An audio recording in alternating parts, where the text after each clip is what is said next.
Hello and welcome to Podcast.init, the podcast about Python and the people who make it great. I would like to thank everyone who has donated to the show. Your contributions help us make the show sustainable. For details on how to support the show, you can visit our site at pythonpodcast.com. Linode is sponsoring us this week. Check them out at linode.com/podcastinit and get a $20 credit to try out their fast and reliable Linux virtual servers for your next project. And they just doubled the RAM for their introductory level servers, so that $20 will get you even more performance. We are also sponsored by Sentry this week. Stop hoping your users will report bugs. Sentry's real-time tracking gives you insight into production deployments and information to reproduce and fix crashes. Check them out at getsentry.com and use the code podcastinit at sign-up to get a $50 credit. You can also visit our site to subscribe to our show, sign up for our newsletter, read the show notes, and get in touch. To help other people find the show, you can leave a review on iTunes or Google Play Music and tell your friends and coworkers. You can also join our forum at discourse.pythonpodcast.com for your opportunity to find out about upcoming guests, suggest questions, propose show ideas, and interact with other listeners. And your host as usual is Tobias Macey. Today we're interviewing Tim Kelsey, Eric Brown, and Travis McPeak about the Bandit project, which is a static analysis engine for finding security vulnerabilities in your Python code. So, could you each introduce yourselves? How about you go first, Eric? So I'm Eric Brown. So I work at VMware as a senior member of technical staff, in which I work kind of 50-50 between internally a project that is a distribution of OpenStack for VMware, and also upstream I do quite a bit to various projects, most of all Bandit, I would say. So, and I've had a security background for a number of years, so that's right in line with Bandit and a lot of the security working group that Tim and Travis and I are a part of. And is that the VMware integrated OpenStack? Yes, it is. Yeah, where I work right now, we're actually in the planning phases of implementing that for our own private cloud. Oh, nice. Very cool. Travis, how about you go next? Hi, I'm Travis McPeak. I'm a senior security architect for IBM Cloud. I've always been interested in security, and OpenStack just seems like a great place to dive in and do some good work, so I got involved in that a couple of years ago. And I've been heavily involved in the security project with Tim and Eric and Rob Clark. And I'm really interested in using tools to find ways to make security problems go away or make them easier to deal with. And Tim, how about you? Hey, so I'm Tim Kelsey. I'm a cloud security engineer working for Hewlett-Packard Enterprises. I work pretty much the same as Eric. I split my time 50-50 between internal bits and pieces for our Helion branded OpenStack distribution, a few other bits and bobs, and upstream OpenStack contributions across a few different projects, mostly involved with the OpenStack security group work, Bandit, Anchor, and a few other bits and pieces as well. How did you each get introduced to Python? Oh, so at my previous job, there was motivation to start a new project with OpenStack as a framework. And by design, OpenStack is, like 80% Python. So that's when I had to learn it. And I really grew to love it because I was a big Java guy for a large number of years. And I really loved the efficiency in the syntax of Python. I just kind of fell in love with it after a while. Travis, how did you get introduced to Python? So I was doing some security testing in a previous role. I wanted to generate packets to trigger what I thought might be an interesting problem with our packet capture reader. And so Python, it seemed, generated a really nice opportunity to quickly throw something together and play with it. And I ended up using Scapy to generate the packet capture fragments that I wanted, and actually did find the issue I was looking for. So ever since then, that initial positive experience I had with Python, I really think it's a great language to prototype things, throw something together quickly, play around with ideas, and automate a lot of stuff as well. And Tim, how about you? So I've been using Python for quite a few years, actually. Before I was working in the security sector, I actually worked in computer game development, and the studios that I started working at wanted to use Python for their internal tooling, for back-end servers and bits and pieces like that, which is pretty interesting. And that was kind of where I got my first introduction with it. So used it for probably a good 4 years ago or something, maybe a little longer. So that was quite interesting. We actually ended up porting Python, the virtual machine, to a number of consoles as well, the Nintendo Wii and a few others. So I've been on both sides of Python, both the the language itself and the C Python implementation as well. So, could one or all of you describe what Bandit is and what the inspiration was for creating it? We do these OpenStack security mid-cycles periodically where the security project comes together. And one of the things we were trying to tackle is we saw that developers were consistently making the same kind of mistakes. And these mistakes were so simple that a lot of times you could find them with like a simple grep. You could just do a certain search pattern and find all the cases where somebody's setting, for example, overly permissive file permissions. And so we were sitting there at the mid-cycle, and Jamie Finnegan, who's not on the call today, but extremely crafty guy and my ex-boss and Tim's current boss, kind of just got quiet, and we were sort of wondering, what's going on with Jamie. I think at some point he left the room and he came back and pulled an all-nighter and came back with the initial version of Bandit, which instead of doing greps was a much more elegant solution that we'll get into in a little bit. And how did you each get involved with the project? So back in, I think it was February of 2015, there just happened to be a security mid-cycle in the Bay Area, so I was like, oh, cool, I'll go to check this out. And that's where I met Travis, Jamie, Tim, and Rob, and many of the others, and first got exposed to Bandit and was like very interested from the start because I knew there wasn't many linters out there for security-wise for Python, and so I thought it had real value. Yeah, this is actually the first security linter for Python that I've come across. I've seen some for a few other languages, but this is the first one for Python that I've found. I think there might have been an older one, like I think Rats was another one, but I think it's unmaintained now. So I was just going to say, I sort of joined the project really very early on. So Bandit, as Travis already mentioned, actually started life basically within the HPE security team before we pushed it out to a sort of an open source project. And so we've been working on it really right from the word go, helped to design it and steer it in the direction it's gone in. And yeah, it's really interesting. I love anything. I guess at heart I'm kind of lazy because I'm a programmer, and I think most programmers are. And we like to automate stuff. If we can script it, then great. So why not security? This was something that really appealed to me as a project. Plus, I'm kind of a language geek, so I like to play with some of the technologies that we've used here. Travis, how'd you get involved?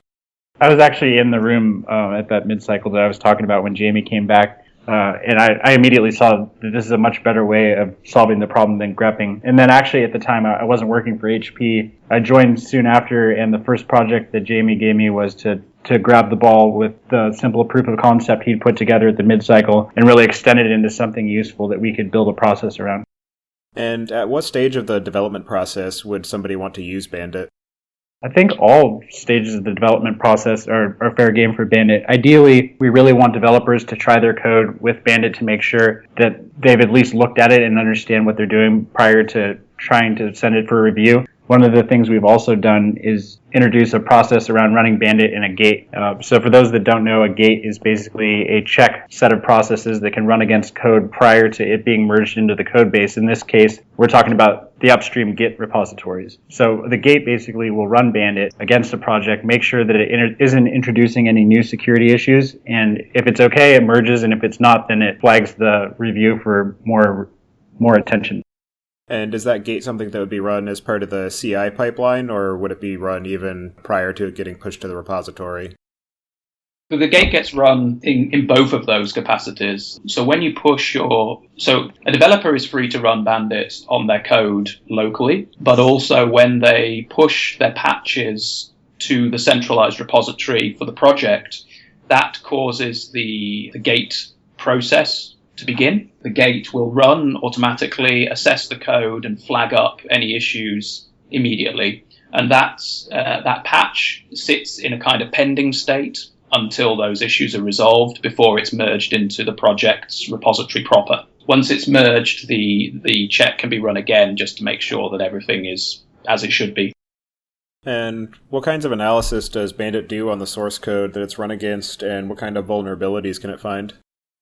Yeah, I guess I'll take that. So the Bandit scanner works basically by analyzing what's called an abstract syntax tree. It's a fairly typical technique to use for static analysis. And what it does is we take the internal compiler mechanism from the Python virtual machine itself to produce this abstract syntax tree. Once we have that, and this is literally just a tree of nodes which represent various bits and pieces of code. So when we have that, we can run various checkers and rules across this pattern of nodes, and we can interrogate the sort of the shape, if you like, the way these nodes are linked together, the pattern that's formed, as well as the contents of those nodes, like, for example, function names or string literals and things of that nature. And we use this to match against various rules. We have a whole library of rules which are based on a kind of a plug-in interface, so it's an extensible tool, and we can spot all manner of things, really. SQL injection, hard-coded credentials.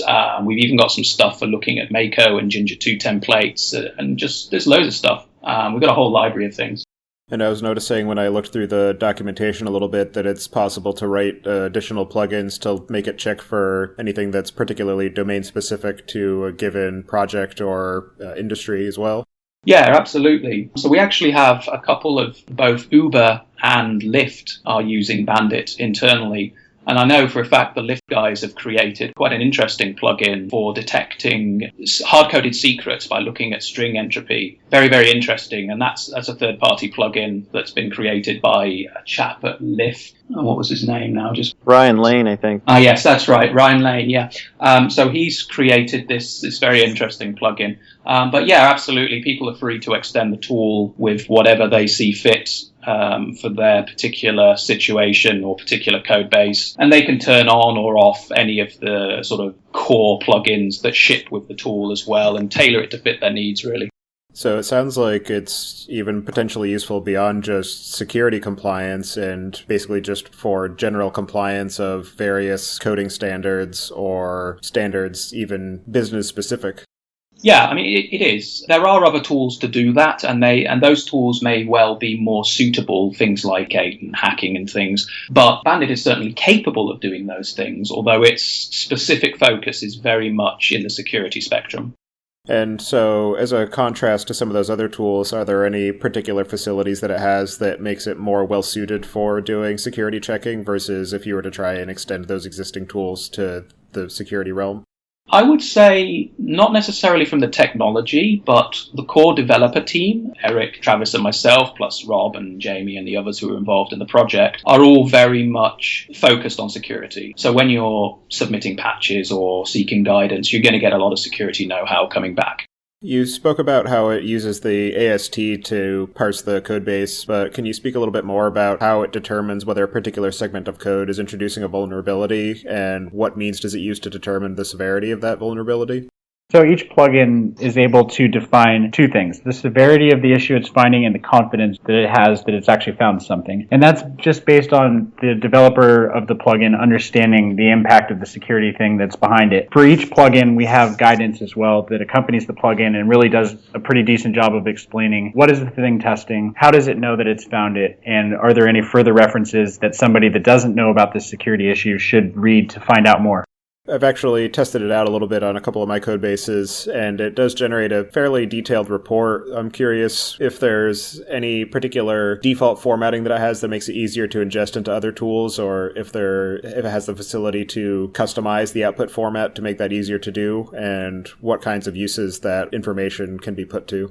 Well, there are a number of built-in formatters, and the formatters, or the output formatters, are pluggable too. So I think today we support JSON, HTML, CSV, and standard text. But so yeah, I mean, definitely with it, JSON or something, you can feed into some other tool that might want to parse that JSON and do some special things with it. Just to extend the information a little bit, so we definitely invite other people to write new plugins if they want something in particular. For example, one of the things that somebody's been working on is a Jenkins integration, which if at the point that they complete that, they can contribute back to the community. Yeah, so the idea with the output plugins is that we should be as flexible as possible. Bandit serves a dual purpose We want it to be a tool in the kit bag for developers, maybe integrated into their IDEs or local tool chains or whatever. But we also want it to be part of an upstream automatic scanning process in a CI/CD pipeline. And to make that work, we need to play nice with the typical tools that would be used to build such a pipeline. Hence, we want to be as flexible as possible in our report output so that you can take that, parse it, and then use it with something like Jenkins or is Jarvis another one? There are a few different tools, but they generally take something akin to an XML or a JSON output and process that. So we want to give you the flexibility to just have whatever or extend it, with your own specific needs. Yeah, I imagine that it would be potentially useful as well in the context of compliance monitoring using a tool such as Nessus or Nexpose. Yeah, absolutely. Anything that can read in the input and make sense of it, in any of those formats is more than capable to sort of glue together to make that pipeline happen. And what kinds of information are exposed in that report? Does it include something like the particular region of the code that potential vulnerability is located, and any, maybe even some potential advice as to how to remedy that vulnerability? So, yeah, the code report indicates a few things. So we give you the file that we discovered the issue in, the line number. So as a developer, you can go straight to it. We also give you a few lines of context. And that's configurable, but sort of 4 or 5 lines of code from around the vicinity of the issue. Again, just as an aid to helping a developer pinpoint where the problem is. And in addition to that, we'll give each issue that we discover a severity rating and a confidence rating. And these ratings are really determined by the test author. The general rule of thumb for the confidence factor, which is probably the fuzziest, is if you're sure that you have discovered the issue you think you have. So looking at the AST, particularly in a very dynamic language like Python, it kind of maybe looks like this is the correct issue, but you may not be completely sure. So if you're sure, if you think that more often than not, you will produce a genuine result rather than a false positive, then you'll give it a slightly higher, sort of a medium confidence. If you're absolutely sure that you found what you're looking for, you'll give it a high confidence. And if you're, 50-50, then it'll have a low confidence. And people who run the tool can filter to cut out results that fall below a confidence threshold. And similarly with the severity. So the severity is an indication of how much of a problem this issue might actually be, based on the security expertise of the author that wrote that particular test. Some things are very slight, some things are particularly problematic, and you really shouldn't be doing those things. And these two sliders, if you like, the severity and the confidence, they're orthogonal to each other. So you can have a high risk but low confidence issue or vice versa, and you can filter on both factors independently. And are there any plugins or services that allow for automatically pulling in different CVEs as they become available?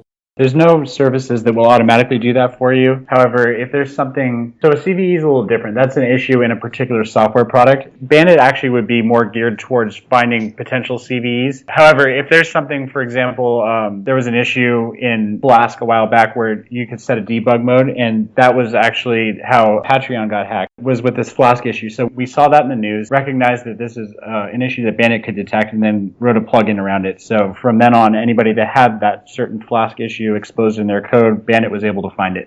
Given that, it definitely seems that Bandit is one dependency that is important to keep up to date, because you want to make sure that you get those vulnerability checks and keep them up to date as possible as you're continuing to scan your code.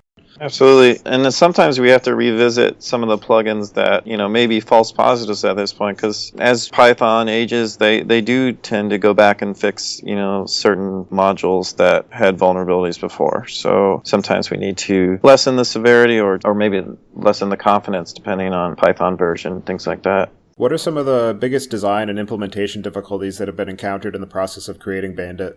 Initially, I did a lot of work to kind of roll out Bandit in the gates of other OpenStack projects. And I'd say the big maintenance issue was the configuration, and it was mainly through this file called the Bandit YAML. And so inside this YAML file, there were profiles where each project could customize what plugins were scanned and optionally choose that at command line level. And then, but there was a bunch of other things in there that was more like default settings for each plugin or customization of each plugin. And unfortunately, this Bandit YAML it was very large. It would frequently change with every Bandit release. And so rolling that out to, numerous OpenStack projects got very difficult. So there was a lot of work put in for this latest Bandit 1.0 version to get to a level where a lot of these command line switches could be used instead to specify what plugins I want to use to scan with, what severity I care about, and what confidence I care about. And that greatly decreases the churn on all these other projects, and it's been a real nice change. I'd agree with you absolutely, Eric. I think that config file was definitely our biggest challenge in terms of sort of engineering that we put into Bandit. That might sound kind of strange, but it was more maintaining the compatibility with people that were using earlier versions of Bandit and older config setups and making that continue to work with the new system that we put in, the config-less system.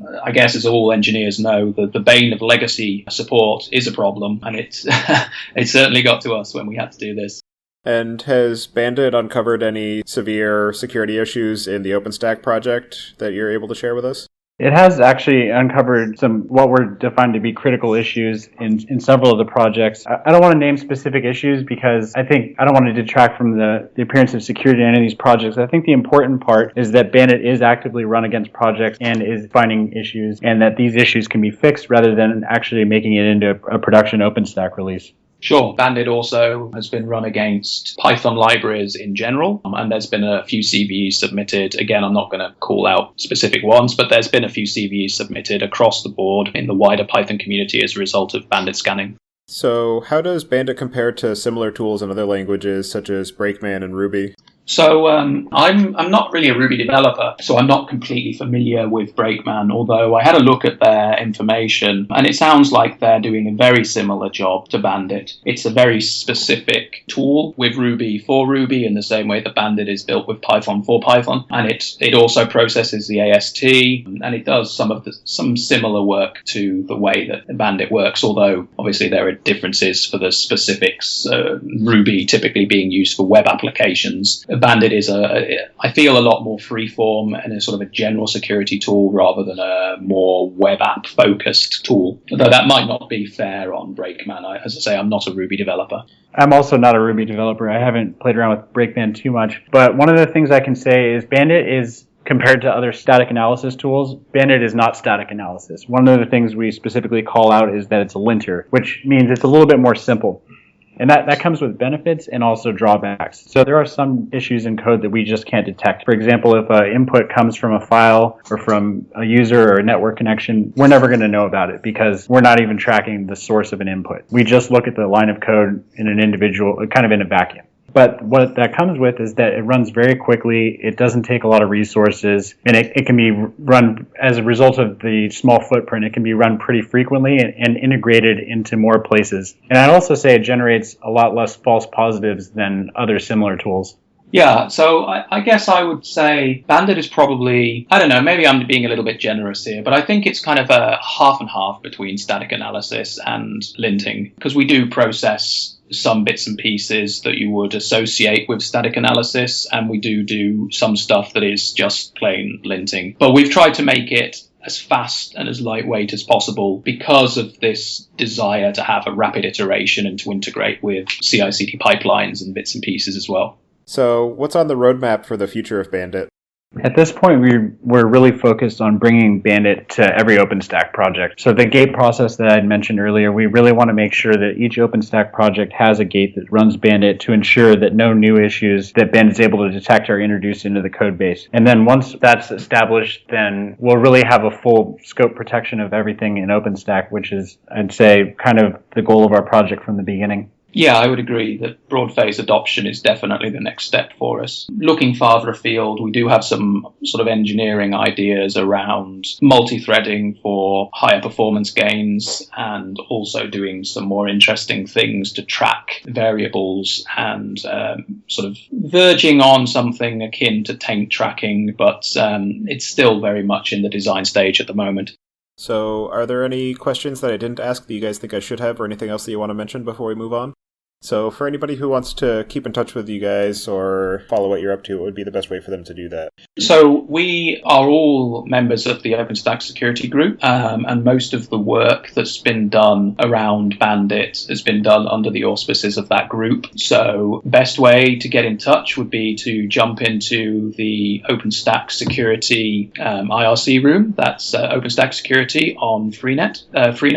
We have a weekly meeting as well, which is actually on a Thursday at 1700 UTC, or to jump in on the mailing lists and just reach out to us. We're happy to talk or to accept patches or discuss ideas or whatever. For anybody who wants to follow you specifically, is there any best way for them to do that? Yeah, so I guess you could reach out on my Twitter handle, which is Calidus, spelled C4LLIDUS, and that's on Twitter. But generally, I hang out in the IRC rooms in OpenStack, so that's probably the best place. And Travis, how about you? I'm at Travis McPeak on Twitter, and I'm also on IRC. So if you want to come have a more direct chat, IRC is probably the easiest way to do that. I'm T McPeak on IRC. So with that, we'll move on into the picks. For my picks today, I'm going to choose the Toggle Time Tracker. It's an online service that has associated mobile apps, and it's just a really simple and easy to use time tracker for if you need to keep track of how much time you're spending on a project or anything like that. Supports labeling and, segregating the time entries by projects. So pretty useful. And I'm also going to choose the any.do to-do list. I had used it a while back, stopped using it for a while just because it didn't quite fit my needs, and then revisited it recently, and they've made a lot of improvements. So definitely worth checking out. It's a pretty well-designed interface, both on web and mobile. Very simple, but flexible for your use cases. So worth taking a look at. And Tim, what do you have for us? So I guess keeping in the theme of web applications, I would choose If Then That, which is a pretty cool online portal for automating all kinds of things. It takes inputs from a whole bunch of places and it can trigger events on a whole bunch of other places. And it's pretty cool for scripting up little automations and things. It'll work with those Internet of Things lights and stuff like that. It's a pretty cool toy. So for me, I have to promote Slack as a instant messaging tool. We use it internally at VMware, and I love it. I think it really makes my life more productive. Not to mention it has all kinds of hooks to add bots and other cool things. Yeah, I'll second that choice. Yeah, Slack is pretty awesome. And it even has an If This Then That plugin. So all right, I'm going to have to try that. And Travis, what do you have? Sure. I've got 3 media selections. For books, I've just finished the Brilliance trilogy by Marcus Saki, I'm not sure how you pronounce his name. I'm not generally into science fiction, but the way that he did 3 books, but the way that he writes them and builds the story and the characters was really great. I just started playing Uncharted 4, which so far is amazing on the PlayStation 4. Oh yeah, for security-related content, I really like the Risky Business podcast. It's probably the most informative 45 minutes that I spend all week in terms of security-related topics. Sorry to plug another podcast.